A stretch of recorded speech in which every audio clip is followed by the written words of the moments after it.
Hi, everyone. My name is Man Sakdalan. I am an accredited Engaging Networks partner. I have been working in the nonprofit space for about 15 years now. Been using EN for about 8 years, both in the nonprofit and in a consulting space, going back and forth till today. Nice to see everyone. I'm based in Washington, D.C. in the U.S., and I've been privileged to work with ALS and giving me some flexibility to birth this project, as I think we're one of the first Canadian clients of EN to launch Peer-to-Peer 3. So looking forward to sharing this with you all. Okay. Jess? Hi, everyone. I'm Jess, Senior Manager of Individual Giving at ALS Canada. I oversee our direct mail, monthly giving, tribute, and online programs. I'm Steph. I'm the Manager of Marketing and Brand at ALS Canada, and I oversee all of the marketing activities, fundraising campaigns, and brand compliance.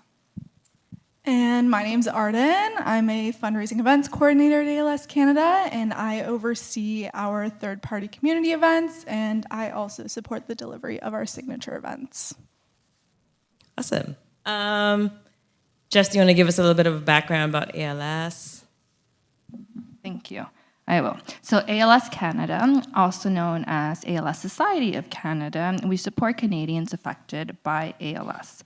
And June is actually ALS Awareness Month. ALS stands for amyotrophic lateral sclerosis. It's also known as Lou Gehrig's disease or motor neuron disease. ALS gradually paralyzes people because the brain is no longer able to communicate with muscles of the body. So someone living with ALS will lose the ability to walk, talk, eat, swallow, and eventually breathe.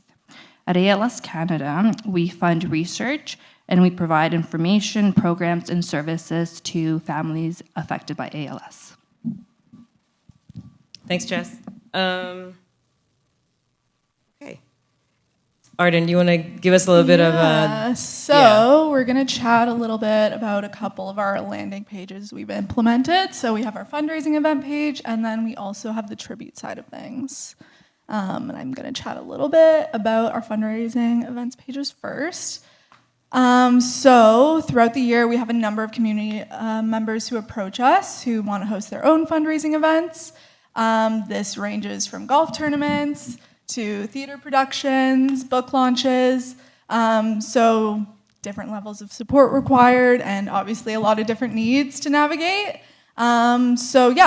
We've implemented these pages. They're a great tool for organizers to have. In terms of how they use these pages, the big thing, especially for our sporting events, it's used to collect donations, so they're able to fundraise through these pages.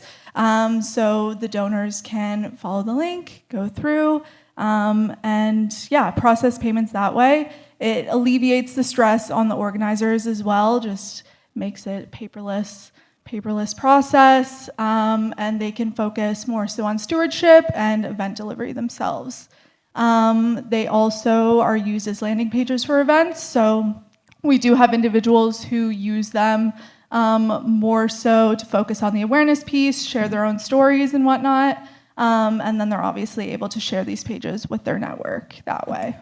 So Arden, it's like a DIY page. Exactly. I could use it for a birthday party, a golf tournament, bowling tournament, pie making event. Exactly. Okay. Yeah. And do you know how many of these events took place in 2004, or how many do you have? Yeah, this so year? last year we had about 75 events take place over the course of the year, and towards the second half of the year we transitioned these organizers onto Engaging Networks, onto these new pages.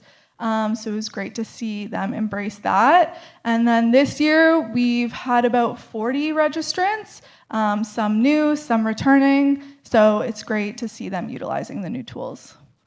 Cool. Do you want to walk us through a little bit how it works? Yeah, for sure. So when registrants enter the page, they're going to be prompted to select the event type.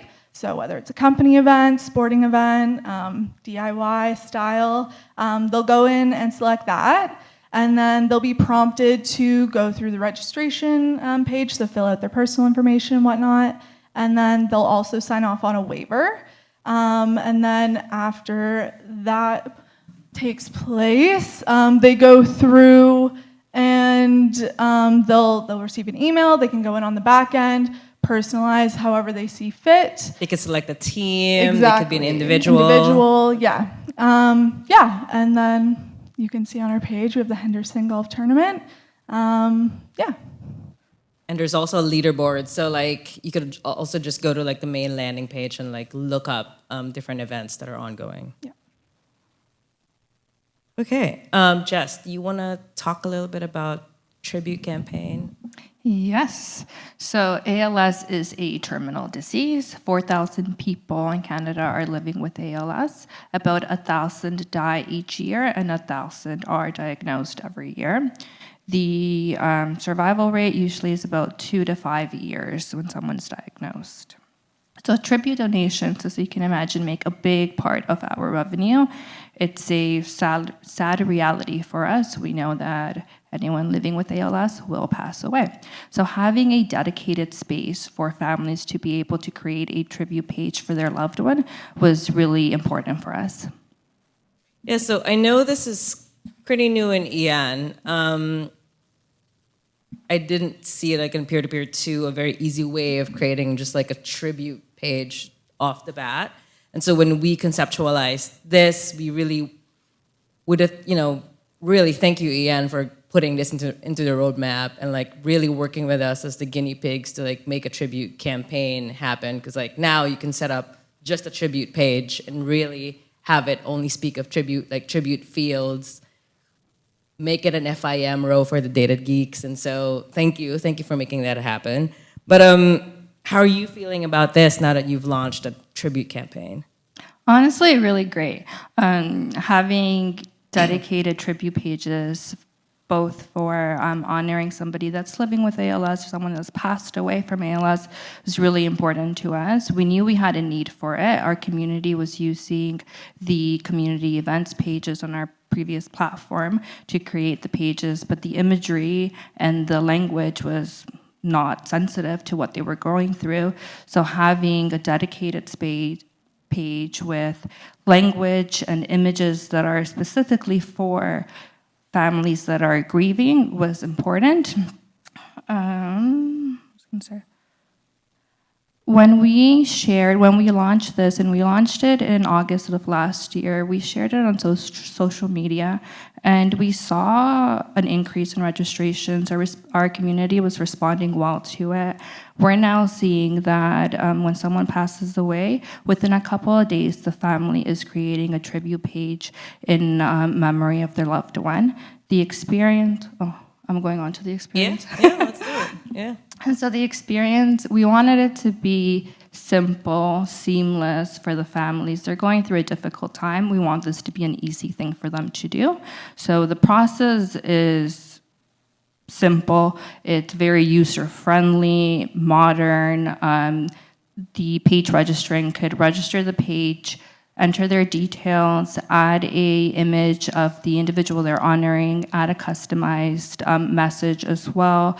There's automated messaging that both the page registrant and the donor will receive that's very specific to memorial and tribute donations. This year we've had 16 tribute pages that have been registered, and we're also receiving messages that people are wanting to share this on the celebration of life cards when they're preparing for celebrations of life or for funerals. We're seeing the links being used in obituaries. So it's great that folks are driving their friends and family directly to these pages versus the general donation page. It does allow for better donation tracking as well. Yeah, thank you. Do you have any highlights that you want to feature, Steph? Do you want to weigh in?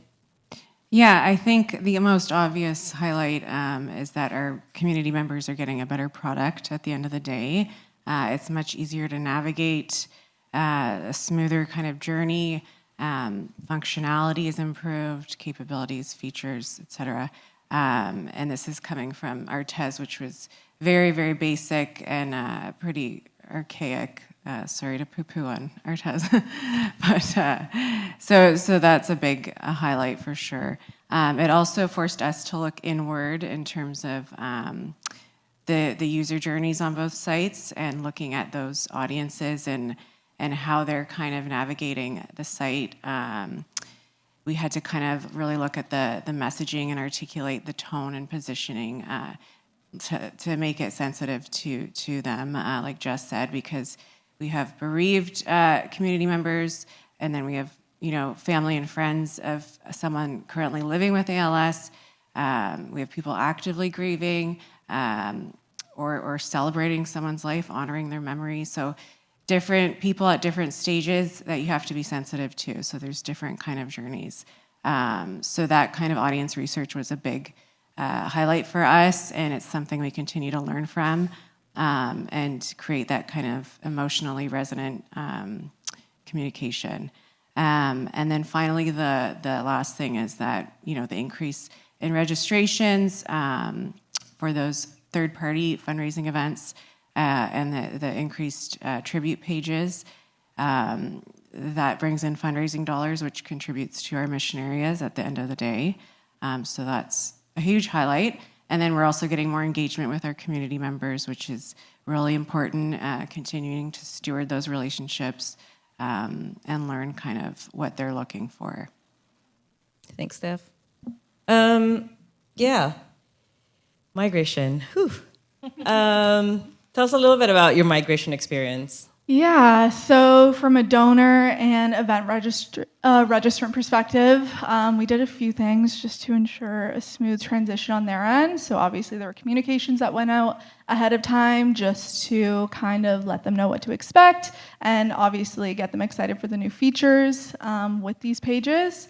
Also, just like from a stewardship perspective, we did go in and generate pages ahead of time so that event organizers could just kind of step into the space. And with that, we do have event organizers who choose to accumulate their funding on one singular page. So for example, with the Henderson page we saw earlier, there is funding on that page from the past 5 years. But then some organizers choose to just go year by year. So we just wanted to make sure that it was a seamless process for them. Yeah, so just like any first ever peer-to-peer 3 client, the migration was interesting. Thank you, Dan, for the sleepless nights with our 74-page maybe spreadsheet with all the requests and feature requests and bug requests and really making it happen. So really, really appreciate Engage Networks for letting us start this and then make it happen and launch this year. I will say it was, after that it was seamless. What I love about the new peer-to-peer 3 tool is it's built into your page builder templates. And so you could use your existing donation pages to, when they click on donate now on that landing page, it can just use your existing EAN templates. So it's pretty seamless. It also can pull into a lot of your marketing tools, email templates. And so that's really easy to use. The customization on each type of donor, like if you're the team captain or if you're the registrant or if there's a lot of customization that you could also do. So please feel free to play around with it because they've put in a lot of time in making it really easy for you guys to just set up your peer-to-peer 3 pages. Like I said, the tribute was, you could really create a tribute campaign. And it does pull in FIM transactions, and so that's I'm excited about that.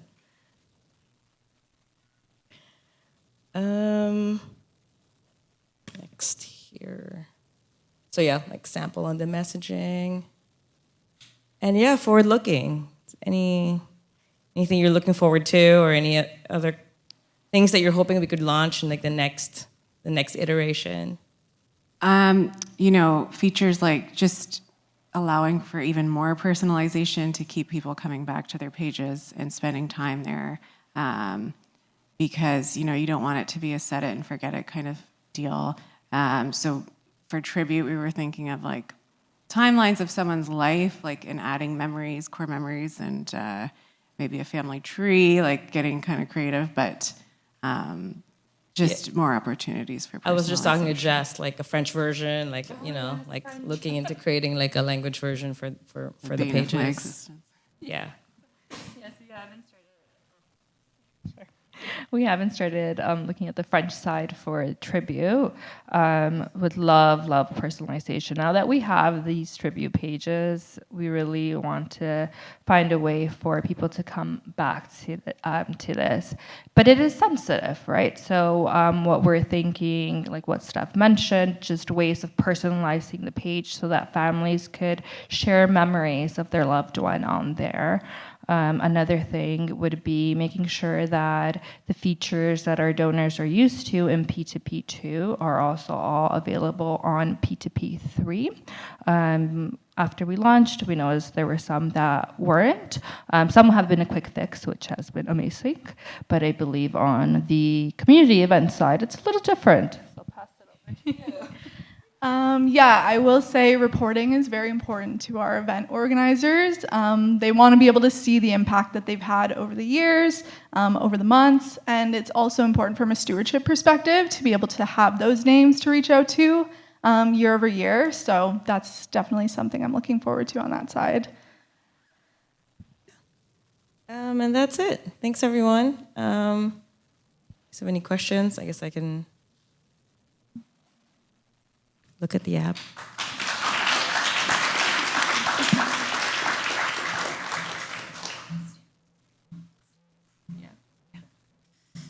All right, thank you. So I just wanted to mention that for those who maybe aren't aware, our new peer-to-peer tools were released in March, and it's been a long time coming, a massive effort by our product development team to bring this tool to life. And I just really want to thank the ALS team for being willing to just kind of jump in and use it and help us make it the best that it can be. So thank you. And if you're curious about it and you want to know more, please talk to our support team, talk to our product team. Dan is here. You'll hear from him later. And they would love to chat with you. So, and if you're interested in adding it to your account, you can talk to your account success manager. Okay. Couple of questions. Do you have a specific approach to projecting third-party and tribute gift revenues at the beginning of a fiscal year?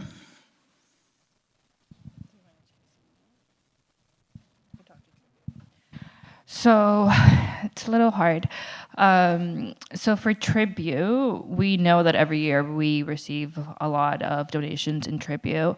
To project is a little bit harder right now because we're trying to shift from more general tribute donations to focusing on the P2P. So we kind of guesstimated based on how many pages we received last year, how many people were creating pages on our previous platform.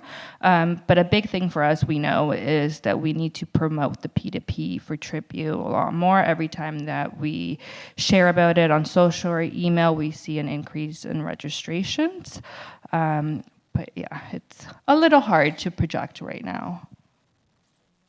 Yeah, it's pretty similar with community events. A little bit of a question mark. Obviously, we do have events that come back year over year, and typically they reach out rather early on, or even the year prior, whatever.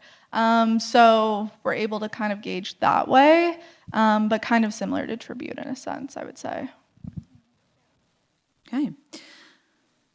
Do you have any advice on how to inspire people to launch a third-party fundraising campaign if they don't have a personal connection to ALS? So I guess, obviously many of your fundraisers are going to be people who have that personal connection, but how are you reaching those folks that maybe don't have that connection, and do you have any special strategies? That's tough because you're right. It's when you have that connection to someone that's been affected by ALS. Otherwise, it's kind of not falls on deaf ears, but it's hard to imagine. But I think with our marketing kind of initiatives and campaigns, tugging at the heartstrings and that kind of thing does make an impact when you see it. It could be anyone could be affected by ALS at the end of the day. It's not based on gender, ethnicity, et cetera. So I think we rely on that in a lot of our campaigns. Yeah. Yeah, it's tough. How frequently are you seeing tribute page users feature links in obituaries versus a generic donation link, and how are you driving this behavior? It's hard. I don't have an exact number because we aren't always reviewing the obituaries. Sometimes I do come across them and I see it. Sometimes we get calls from donors, and so it's hard. I don't have a specific number, but we're just trying to normalize it the best way we can. So we're sharing stories about donors that are giving memorial gifts, driving them to our website. So we're trying, but it is very sensitive because we have a group of community leads that work directly with people living with ALS, and they share the different ways that the family can support our cause, but we have to do it in a very sensitive way. So if the families do ask, or they know that their family member is progressing and will be passing away, if they ask, how can I honor my loved one, we're a team that's working directly with the families. Will share information about, you can create this tribute page, and sometimes they'll get in touch with us to help them support the creation as well. Great. Alrighty. Kudos on how you're leveraging EN and the difference you're making. Is this a more out-of-the-box peer-to-peer solution, or is this heavily customized? It's pretty much out of the box. So, like I said, we work very closely with Engaging Networks. Thank you, Dan. And so you can create a tribute page even using your existing page builder templates and marketing tools templates. So, yeah. Great. What is something that you wish you'd known ahead of the transition that would help others about to embark on the same journey? I imagine that's moving to the new peer-to-peer tool. That's referring to that. I could start with really drafting out that full user experience from start to end, because there are levels. You could create a team, right? You could be an individual. And as you plot that when you're first creating your peer-to-peer 3 campaign, you will run into how the messaging would look like for that, how the initial registration would look like for that. So even before you even think about design, please walk through the architecture of that experience, and then that would help you as you build your pages. I think another thing too is just trying to get into the minds of the event organizers and donors and kind of thinking up their needs and desires. I know something that's come up periodically is the need for tiered events, so tournament style events like golf tournaments. Right now we do have the option of registering as a team, and individuals are able to join that team. But to get that extra tier, so it's like an overarching event with teams and then individuals, that's something we're looking forward to in the future. So yeah, I would say just trying to get into the minds of your community. I don't know. I would just say try to get consensus on your copy before you go into QA, because everyone has different ideas of how to position things. So. Yes, this was a long process. It was, Yeah, I think about a year in the making. So there were a lot of planning, communicating with existing donors who are used to a certain platform, informing them that we're changing, what that means for them. Even the passwordless login. Passwordless login was new for our community as well.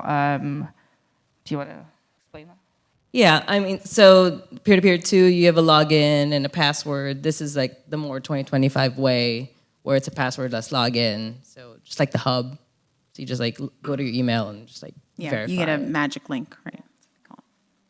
I like on this one being able to log in as the page registrant as well and making some tweaks on the back end. It's really easy to do. And for Tribute, I love that we can easily see all the donors that have donated to someone's Tribute page, imported into Racer's Edge, and we have a way better understanding of how many donations a family is raising in someone's memory. Do you integrate tribute giving into your direct mail program? We do integrate tribute giving into our direct mail, but not for every appeal. We have 7 direct mail appeals that we do to existing donors. We don't include a specific line to capture tribute information on every appeal. On some, on our website, there is as well a section that somebody can tick if they're making a tribute gift in honor of someone. But yeah, it's not on every appeal for GM. Okay. Do you find that peer-to-peer donors engage with you in other ways, like monthly giving or through advocacy? I think on your walk more. Yeah. Yeah, I would say, I mean, I feel like it's probably true for Tribute too, but on the community events side of things, we do have a lot of participation across our signature events. Some of our signature events were actually born from community events. So we definitely do see participation across the board. Yeah. Because you have like welcome series, for some of the bigger events that you have that are still on peer-to-peer too. So for Tribute, it's a little different. We find that Tribute donors don't convert that well to other channels, like to direct mail or monthly, sometimes digital. Sometimes it's very much somebody passed away. I'm going to make this one-time Tribute donation. But we are trying. And we do also give our Tribute donors kind of a waiting period to be asked for other donations because we're sensitive that they're grieving, so we don't do any additional asks for 6 months after they make their Tribute donation. Okay. One more question. Do you support or are you exploring supporting folks with marketing toolkits, like integrated social media toolkits? Are there opportunities to support event promotion? So I think that's getting at it. Do you provide your donors or your fundraisers, with the tools to promote their, Yeah, so for our community event organizers, we do have a toolkit that we provide them with different marketing materials and whatnot that they might need. Leading up to, obviously a big thing is allocating donations and whatnot, so we give them different resources to be able to do that efficiently and effectively. I know it can be a little daunting sometimes for them. So yeah, we do have a toolkit available on our fundraising event site with all those goodies. I can add one thing that actually just came up this week. For our Tribute side, we're thinking that it would be good to add like a QR code generator link because we are getting requests from donors that are saying, can you make a QR code for me to use at the funeral, at the celebration of life? So if we can add that to the page, it'll just make it easier for our donors to kind of self-serve.